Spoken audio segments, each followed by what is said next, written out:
Okay, well, we're joined by Francis to ask some questions about the values of We Are Church, and this is huge. Really, the DNA. How do you go about trying to establish this from the beginning? I think is the biggest question we get on the values, because there's five different things you're thinking about establishing. Yeah, what does that look Yeah. like? Well, this is huge. This is huge, huge, huge because, and I think it's biblical to establish these priorities. You know, just like when the religious leaders were asking Jesus, what is the most important command? You know, so you've got all of these commands, right? But even with that, you know, even though we separate the commands from these things we make up, there's still a lot of biblical commands. So what needs to be prioritized? Even back then, it was clear what's most important, and Jesus answers them. He doesn't say, "Oh, they're all equal." No, he's very clear. You love the Lord your God with all your heart. That is the greatest. That's the foremost command. And I, you know, even when the Pharisees were like tithing mint and dill and cumin, he says, but you're neglecting the weightier provisions. So when it comes to the values, it was us as elders going, hey, what, there's so many things we can hang our hat on, but what are the things that are most emphasized, most severely, most repeated in Scripture? Because we want to care for things with the right amount of weight. And like I remember in seminary, we put such a big emphasis on, I think it's Nehemiah 8:4, where it talks about Ezra the scribe took this wooden box and he taught from it. And so then it became like, see, that is the pattern. You know, we need a wooden pulpit to teach from. And I'm going, now I'm like, dude, that was one verse. You don't see anything even close to that anywhere else. And you're going to use that as an explanation of a wooden pulpit must be there where you exposit for 40 minutes. And it's like, whoa, you know, like that's a lot from Nehemiah 8:4 or whatever. Meanwhile, in the New Testament, how many times is it over and over and over again about this unity and love one another? And we hardly heard anything of that in my training. And it's like, this is crazy. This is not a small command. This is Jesus going, this is the new command.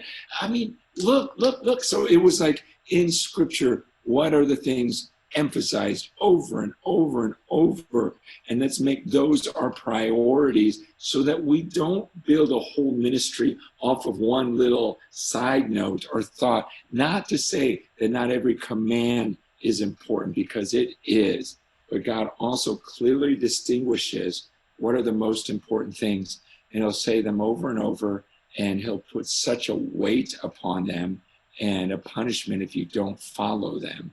And it's like, okay, let's make sure we never lose sight of the priorities or the values of this church. Yeah, well, what have you seen as far as challenges throughout the history of the church in deviating?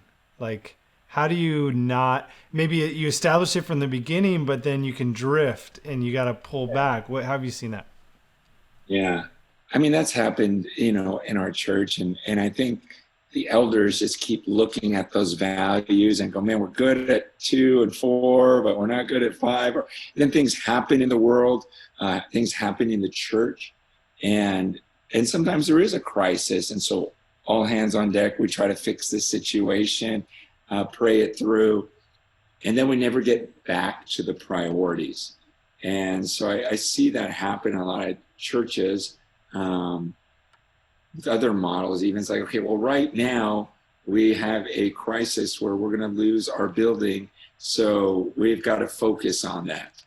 And so pretty soon everything's about, oh man, we're falling behind on our mortgage, God wouldn't want that, and so we've got to fix this. And so suddenly love one another, this and this and this kind of gets pushed off to the side and maybe never comes back. And so that's why it's so important. Satan's going to use everything to distract us from discipleship.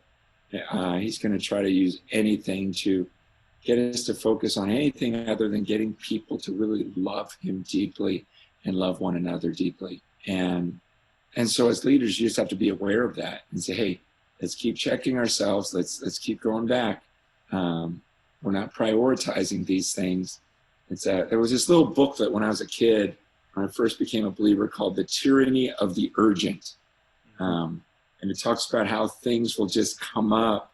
I don't remember what it says. I just remember the title. But I remember the general sense was things will happen in your life that seem urgent, and they'll pull you away from the things that truly are necessary. Kind of like Mary and Martha, right?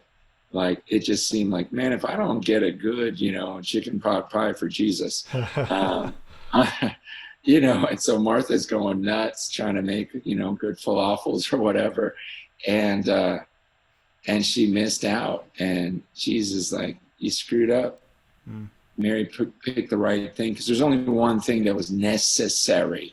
And so that's where values are important, because they keep you focused on what's necessary. And have you noticed within those 5, 1 or maybe 2 that are most difficult to keep as part of the DNA, that you have to be most intentional about? Yeah, I think I'm thinking at We Are Church, the Spirit-filled missionaries, you can get in modes where you're out sharing the gospel, and then we don't really want to a lot of times. And so it's easy to just fall back, and suddenly people aren't sharing the gospel like they were. The other one would be I think the suffering sojourner. We just have a habit of making things as comfortable as they can be. We just gravitate toward comfort. And so the idea of this not being our home, and rejoicing in suffering rather than complaining about it, it just needs to be a constant reminder, because when people complain, we tend to just coddle them and try to make them feel better, rather than really exhorting them and say, hey, we're supposed to rejoice in our suffering. Like, think about the eternal reward. We got this. There's going to be a better day. This can be so worth it. Don't quit. Don't quit. Don't quit. When people are like, I'm just burned out. Okay, just quit. Take a break, go on vacation. And it's like, no, maybe a short vacation, but like, that's not the answer. Sometimes it's like reminding people, we're only here a little bit longer. We don't know what's going to happen tomorrow. Man, I want to comfort you. I want to restore you, but it's for the point of, we got to get back in the fight, because we're not here to be comfortable. I think of the story of, was it Peter's mother-in-law that was totally sick, and Jesus heals her, and she just gets back up and starts serving again. Right. Now, like, okay, I just went through a big, sickness. Let me go to Tahoe for a couple of days. It was just, wow, I healed you, and I'm gonna get back on my feet and serve again.